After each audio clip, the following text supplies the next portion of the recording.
Pembacaan Alkitab 27 Februari, Mazmur 26. Doa mohon dibenarkan oleh Tuhan. Dari Daud, berilah keadilan kepadaku ya Tuhan, sebab aku telah hidup dalam ketulusan. Kepada Tuhan aku percaya dengan tidak ragu-ragu. Pujilah aku ya Tuhan dan cobalah aku, selidikilah batinku dan hatiku. Sebab mataku tertuju pada kasih setiamu, dan aku hidup dalam kebenaran-Mu. Aku tidak duduk dengan penipu, dan dengan orang munafik aku tidak bergaul. Aku benci kepada perkumpulan orang yang berbuat jahat, dan dengan orang fasik aku tidak duduk. Aku membasuh tanganku tanda tak bersalah, lalu berjalan mengelilingi mezbah-Mu ya Tuhan, sambil memperdengarkan nyanyian syukur dengan nyaring, dan menceritakan segala perbuatan-Mu yang ajaib. Tuhan, aku cinta pada rumah kediaman-Mu dan pada tempat kemuliaan-Mu bersemayam. Janganlah mencabut nyawaku bersama-sama orang berdosa, atau hidupku bersama-sama orang penumpah darah, yang pada tangannya melekat perbuatan mesum, dan yang tangan kanannya menerima suapan. Tetapi aku ini hidup dalam ketulusan. Bebaskanlah aku dan kasihanilah aku. Kakiku berdiri di tanah yang rata. Aku mau memuji Tuhan dalam jemaah. Markus 9. Katanya lagi kepada mereka, aku berkata kepadamu, sesungguhnya di antara orang yang hadir di sini ada yang tidak akan mati sebelum mereka melihat bahwa kerajaan Allah telah datang dengan kuasa. Yesus dimuliakan di atas gunung. 6 hari kemudian Yesus membawa Petrus, Yakobus dan Yohanes, dan bersama-sama dengan mereka ia naik ke sebuah gunung yang tinggi. Disitulah mereka sendirian saja. Lalu Yesus berubah rupa di depan mata mereka, dan pakaiannya sangat putih berkilat-kilat.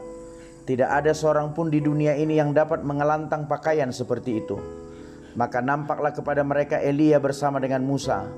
Keduanya sedang berbicara dengan Yesus. Kata Petrus kepada Yesus, Rabi, betapa bahagianya kami berada di tempat ini. Baiklah kami dirikan 3 kemah, 1 untuk engkau, 1 untuk Musa, dan 1 untuk Elia. Ia berkata demikian sebab tidak tahu apa yang harus dikatakannya, karena mereka sangat ketakutan. Maka datanglah awan menaungi mereka, dan dari dalam awan itu terdengar suara, inilah anak yang kukasihi, dengarkanlah dia. Dan sekonyong-konyong waktu mereka memandang sekeliling mereka, mereka tidak melihat seorang pun lagi bersama mereka, kecuali Yesus seorang diri. Pada waktu mereka turun dari gunung itu, Yesus berpesan kepada mereka supaya mereka jangan menceritakan kepada seorang pun apa yang telah mereka lihat itu sebelum Anak Manusia bangkit dari antara orang mati. Mereka memegang pesan tadi sambil mempersoalkan di antara mereka apa yang dimaksud dengan bangkit dari antara orang mati. Lalu mereka bertanya kepadanya, mengapa ahli-ahli Taurat berkata bahwa Elia harus datang dahulu? Jawab Yesus, memang Elia akan datang dahulu dan memulihkan segala sesuatu. Hanya bagaimanakah dengan yang ada tertulis mengenai Anak Manusia, bahwa ia akan banyak menderita dan akan dihinakan. Tetapi aku berkata kepadamu, memang Elia sudah datang, dan orang memperlakukan dia menurut kehendak mereka, sesuai dengan yang ada tertulis tentang dia. Yesus mengusir roh jahat dari seorang anak yang bisu. Ketika Yesus, Petrus, Yakobus dan Yohanes kembali kepada murid-murid lain, mereka melihat orang banyak mengerumuni murid-murid itu, dan beberapa ahli Taurat sedang mempersoalkan sesuatu dengan mereka. Pada waktu orang banyak itu melihat Yesus, tercenganglah mereka semua dan bergegas menyambut dia. Lalu Yesus bertanya kepada mereka, apa yang kamu persoalkan dengan mereka? Kata seorang dari orang banyak itu, Guru, anakku ini kubawa kepadamu karena ia kerasukan roh yang membisukan dia. Dan setiap kali roh itu menyerang dia, roh itu membantingkannya ke tanah, lalu mulutnya berbusa, giginya bekertakan, dan tubuhnya menjadi kejang. Aku sudah meminta kepada murid-muridmu supaya mereka mengusir roh itu, tetapi mereka tidak dapat. Maka kata Yesus kepada mereka, hai kamu angkatan yang tidak percaya, berapa lama lagi aku harus tinggal di antara kamu? Berapa lama lagi aku harus sabar terhadap kamu? Bawalah anak itu kemari. Lalu mereka membawanya kepadanya. Waktu roh itu melihat Yesus, anak itu segera digoncang-goncangnya, dan anak itu terpelanting ke tanah dan terguling-guling, sedang mulutnya berbusa. Lalu Yesus bertanya kepada ayah anak itu, "Sudah berapa lama ia mengalami ini?" Jawabnya, "Sejak masa kecilnya. Dan seringkali roh itu menyeretnya ke dalam api ataupun ke dalam air untuk membinasakannya. Sebab itu jika engkau dapat berbuat sesuatu, tolonglah kami dan kasihanilah kami." Jawab Yesus, "Katamu jika engkau dapat, tidak ada yang mustahil bagi orang yang percaya." Segera ayah anak itu berteriak, "Aku percaya. Tolonglah aku yang tidak percaya ini." Ketika Yesus melihat orang banyak makin datang berkerumun, ia menegur roh jahat itu dengan keras, katanya, "Hai kau orang yang roh yang menyebabkan orang menjadi bisu dan tuli, aku memerintahkan engkau, keluarlah daripada anak ini dan jangan memasukinya lagi." Lalu keluarlah roh itu sambil berteriak dan menggoncang-goncang anak itu dengan hebatnya. Anak itu kelihatannya seperti orang mati, sehingga banyak orang yang berkata, "Ia sudah mati." Tetapi Yesus memegang tangan anak itu dan membangunkannya, lalu ia bangkit sendiri. Ketika Yesus sudah di rumah dan murid-muridnya sendirian dengan dia, bertanyalah mereka, "Mengapa kami tidak dapat mengusir roh itu?" Jawabnya kepada mereka, "Jenis ini tidak dapat diusir kecuali dengan berdoa." Pemberitahuan kedua tentang penderitaan Yesus. Yesus dan murid-muridnya berangkat dari situ dan melewati Galilea. Dan Yesus tidak mau hal itu diketahui orang, sebab ia sedang mengajar murid-muridnya. Ia berkata kepada mereka, "Anak manusia akan diserahkan ke dalam tangan manusia, dan mereka akan membunuh dia, dan 3 hari sesudah ia dibunuh ia akan bangkit." Mereka tidak mengerti perkataan itu, namun segan menanyakannya kepadanya. Kemudian tibalah Yesus dan murid-muridnya di Kapernaum. Ketika Yesus sudah di rumah, ia bertanya kepada murid-muridnya, "Apa yang kamu perbincangkan tadi di tengah jalan?" Tetapi mereka diam, sebab di tengah jalan tadi mereka mempertengkarkan siapa yang terbesar di antara mereka. Lalu Yesus duduk dan memanggil ke-12 murid itu. Katanya kepada mereka, "Jika seseorang ingin menjadi yang terdahulu, hendaklah ia menjadi yang terakhir dari semuanya dan pelayan dari semuanya." Maka Yesus mengambil seorang anak kecil dan menempatkannya di tengah-tengah mereka. Kemudian ia memeluk anak itu dan berkata kepada mereka, "Barang siapa menyambut seorang anak seperti ini dalam namaku, ia menyambut aku. Dan barang siapa menyambut aku, bukan aku yang disambutnya, tetapi dia yang mengutus aku." Seorang yang bukan murid Yesus mengusir setan. Kata Yohanes kepada Yesus, "Guru, kami lihat seorang yang bukan mengikut kita mengusir setan demi namamu. Lalu kami cegah orang itu karena ia bukan pengikut kita." Tetapi kata Yesus, "Jangan kamu cegah dia, sebab tidak seorang pun yang telah mengadakan mujizat demi namaku dapat seketika itu juga mengumpat aku. Barang siapa tidak melawan kita, ia ada di pihak kita. Aku berkata kepadamu, sesungguhnya barang siapa memberi kamu minum secangkir air oleh karena kamu adalah pengikut Kristus, ia tidak akan kehilangan upahnya. Barang siapa menyesatkan salah satu dari anak-anak kecil yang percaya ini, lebih baik baginya jika sebuah batu kilangan diikatkan pada lehernya, lalu ia dibuang ke dalam laut. Dan jika tanganmu menyesatkan engkau, penggallah, karena lebih baik engkau masuk ke dalam hidup dengan tangan kudung daripada dengan utuh kedua tanganmu dibuang ke dalam neraka, ke dalam api yang tak terpadamkan. Di tempat itu ulatnya tidak akan mati dan apinya tidak akan padam. Dan jika kakimu menyesatkan engkau, penggallah, karena lebih baik engkau masuk ke dalam hidup dengan timpang daripada dengan utuh kedua kakimu dicampakkan ke dalam neraka. Di tempat itu ulatnya tidak akan mati dan apinya tidak akan padam. Dan jika matamu menyesatkan engkau, cungkillah, karena lebih baik engkau masuk ke dalam kerajaan Allah dengan bermata satu daripada dengan bermata dua dicampakkan ke dalam neraka, di mana ulat-ulat bangkai tidak mati dan api tidak padam. Karena setiap orang akan digarami dengan api. Garam memang baik, tetapi jika garam menjadi hambar, dengan apakah kamu mengasinkannya? Hendaklah kamu selalu mempunyai garam dalam dirimu, dan selalu hidup berdamai yang seorang dengan yang lain.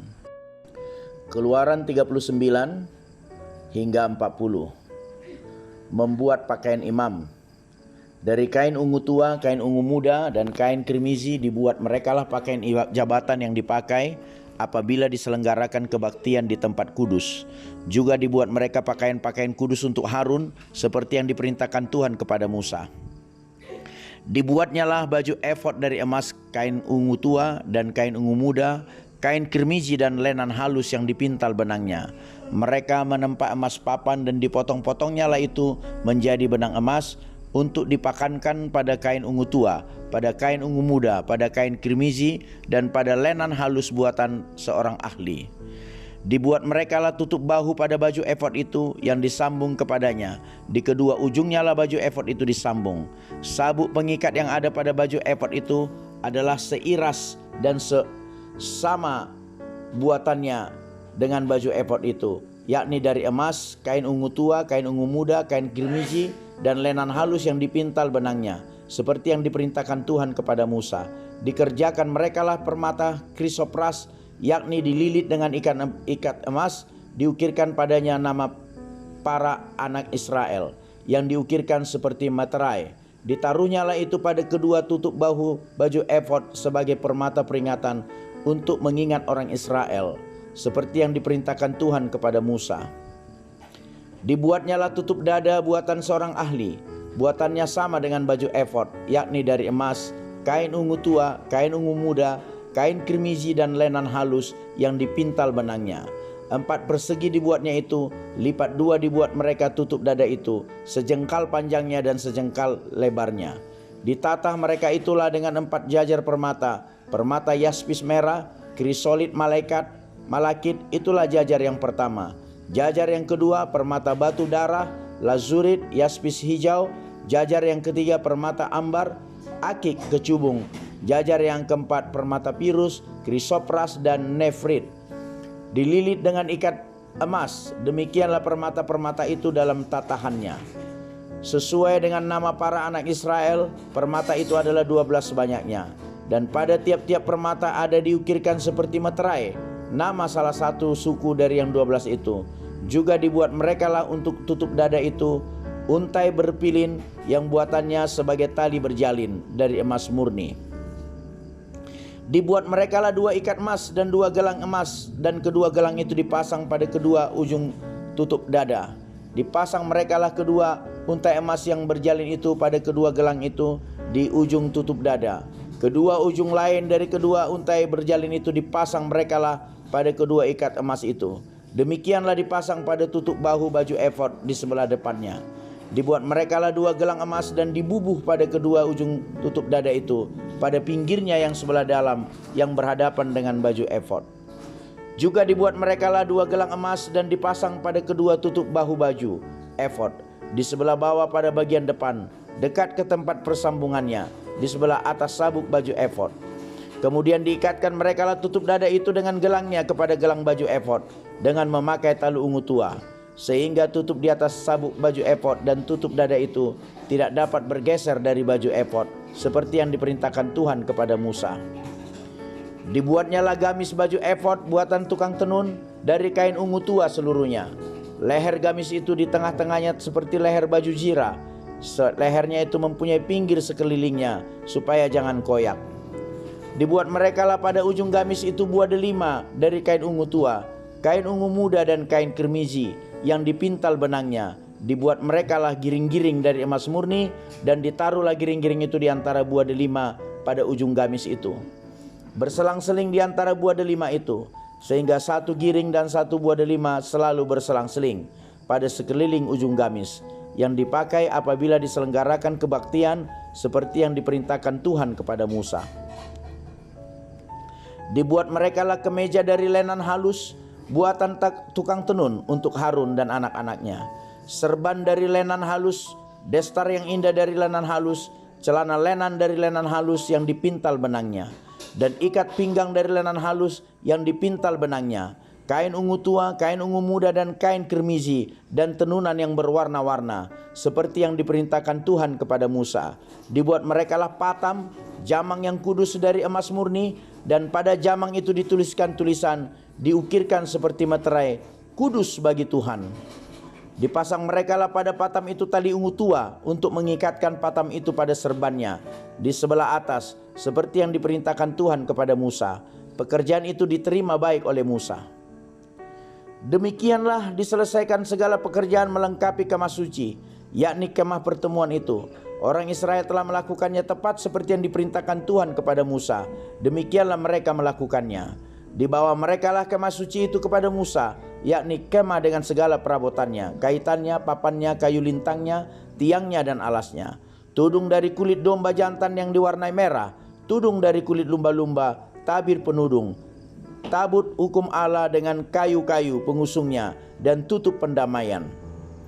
Meja, segala perkakasnya dan roti sajian, kandil dari emas murni, lampu-lampunya, lampu yang harus teratur di atasnya, dan segala perkakasnya, minyak untuk penerangan, mesbah dari emas, minyak urapan, ukupan dari wangi-wangian, tirai pintu kemah, mesbah tembaga dengan kisi-kisi tembaganya, kayu-kayu pengusungnya dan segala perkakasnya, bejana pembasuhan dengan alasnya, layar pelataran, tiangnya dan alasnya, dan tirai untuk pintu gerbang pelataran, talinya dan patoknya, segala perkakas untuk pekerjaan mendirikan kemah suci, yakni kemah pertemuan itu, pakaian jabatan yang dipakai apabila diselenggarakan kebaktian di tempat kudus, pakaian kudus untuk imam Harun, dan pakaian anak-anaknya untuk memegang jabatan imam. Tetapi seperti yang diperintahkan Tuhan kepada Musa, demikianlah dilakukan orang Israel segala pekerjaan melengkapi itu. Dan Musa melihat segala pekerjaan itu, dan sesungguhnya lah mereka telah melakukannya seperti yang diperintahkan Tuhan, demikianlah mereka melakukannya. Lalu Musa memberkati mereka. Musa mendirikan kemah suci. Berfirmanlah Tuhan kepada Musa, pada hari yang pertama dari bulan yang pertama haruslah engkau mendirikan kemah suci, yakni kemah pertemuan itu. Kau tempatkanlah di dalamnya tabut hukum, dan kau pasanglah tabir sebagai penudung di depan tabut itu. Kau bawalah ke dalamnya meja dan taruhlah di atasnya perkakas menurut susunannya. Kau bawalah ke dalamnya kandil dan kau pasang lampu-lampunya di atasnya. Kau taruhlah mesbah emas untuk membakar ukupan di depan tabut hukum, dan kau gantungkanlah tirai pintu kemah suci. Kau taruhlah mesbah korban bakaran di depan pintu kemah suci, yakni kemah pertemuan itu. Kau taruhlah bejana pembasuhan di antara kemah pertemuan dan mesbah itu, lalu kau taruhlah air ke dalamnya. Haruslah kau buat pelataran keliling dan kau gantungkanlah tirai pintu gerbang pelataran itu. Kemudian kau ambillah minyak urapan dan kau urapilah kemah suci dengan segala yang ada di dalamnya. Demikianlah harus engkau menguduskannya dengan segala perabotannya sehingga menjadi kudus.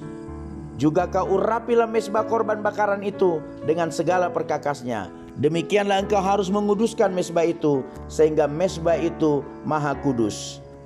Juga kau urapilah bejana pembasuhan itu dengan alasnya, dan demikian engkau harus menguduskannya.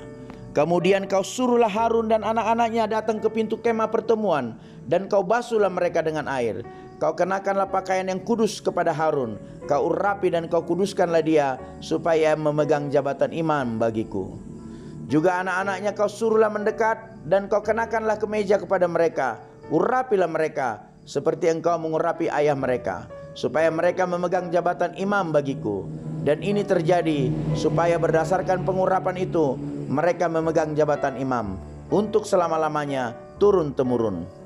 Dan Musa melakukannya semuanya itu tepat seperti yang diperintahkan Tuhan kepadanya. Demikianlah dilakukannya.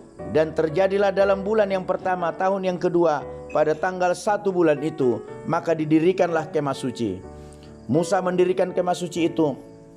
Dipasangnyalah alas-alasnya, ditaruhnya papan-papannya, dipasangnya kayu-kayu lintang dan didirikannya tiang-tiangnya. Dikembangkannya lah atap kemah yang menudungi kemah suci dan diletakkannya tudung kemah di atasnya, seperti yang diperintahkan Tuhan kepada Musa. Diambilnya lalu hukum Allah dan ditaruhnya ke dalam tabut. Dikenakannya lah kayu pengusung pada tabut itu dan diletakkannya tutup pendamaian di atas tabut itu. Dibawanya lah tabut itu ke dalam kemah suci, digantungkannya lah tabir penudung dan dipasangnya sebagai penudung di depan tabut hukum Allah, seperti yang diperintahkan Tuhan kepada Musa. Ditaruhnya lah meja di dalam kemah pertemuan pada sisi kemah suci sebelah utara di depan tabir itu. Diletakkannya lah di atasnya roti sajian menurut susunannya di hadapan Tuhan, seperti yang diperintahkan Tuhan kepada Musa. Ditempatkannya lah kandil di dalam kemah pertemuan berhadapan dengan meja itu. Pada sisi kemah suci sebelah selatan dipasangnyalah lampu-lampu di atasnya di hadapan Tuhan, seperti yang diperintahkan Tuhan kepada Musa.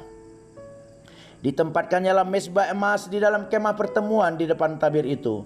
Dibakarnyalah di atasnya ukupan dari wangi-wangian seperti yang diperintahkan Tuhan kepada Musa. Digantungkannyalah tirai pintu kemah suci. Mezbah korban bakaran ditempatkannya di depan pintu kemah suci, yakni kemah pertemuan itu. Dan dipersembahkannya di atasnya korban bakaran dan korban sajian, seperti yang diperintahkan Tuhan kepada Musa. Ditempatkannya bejana pembasuhan di antara kemah pertemuan dan mezbah itu. Lalu ditaruhnyalah air ke dalamnya untuk pembasuhan. Musa dan Harun serta anak-anaknya membasuh tangan dan kaki mereka dengan air dari dalamnya. Apabila mereka masuk ke dalam kemah pertemuan dan apabila mereka datang mendekat kepada mezbah itu, maka mereka membasuh kaki dan tangan seperti yang diperintahkan Tuhan kepada Musa. Didirikannya tiang-tiang pelataran sekeliling kemah suci dan mezbah itu, dan digantungkannya tirai pintu gerbang pelataran itu. Demikianlah diselesaikan Musa pekerjaan itu. Kemuliaan Tuhan memenuhi kemah suci. Lalu awan itu menutupi kemah pertemuan dan kemuliaan Tuhan memenuhi kemah suci, sehingga Musa tidak dapat memasuki kemah pertemuan. Sebab awan itu hinggap di atas kemah itu dan kemuliaan Tuhan memenuhi kemah suci. Apabila awan itu naik dari atas kemah suci, berangkatlah orang Israel dari setiap tempat mereka berkemah. Tetapi jika awan itu tidak naik, maka mereka pun tidak berangkat sampai hari awan itu naik. Sebab awan Tuhan itu ada di atas kemah suci pada siang hari, dan pada malam hari ada api di dalamnya, di depan mata seluruh umat Israel pada setiap di tempat mereka berkemah. Inspirasi Alkitab bahwa ketika kita mencari Tuhan dan memandang keindahan Tuhan, sebagaimana pengalaman Raja Daud, itulah penyembahan, dan Tuhan akan mengangkat kita di atas semua ketakutan, godaan, dan gangguan. Pemimpin dipanggil untuk melayani dengan rendah hati dan kasih, dan memiliki toleransi dan tidak berambisi pribadi. Kekudusan dimulai dengan menaruh iman pada apa yang telah Yesus lakukan bagi kita dan meminta Roh Kudus untuk datang memenuhi hidup kita untuk membantu kita memulai hidup yang kudus setiap hari. Haleluya.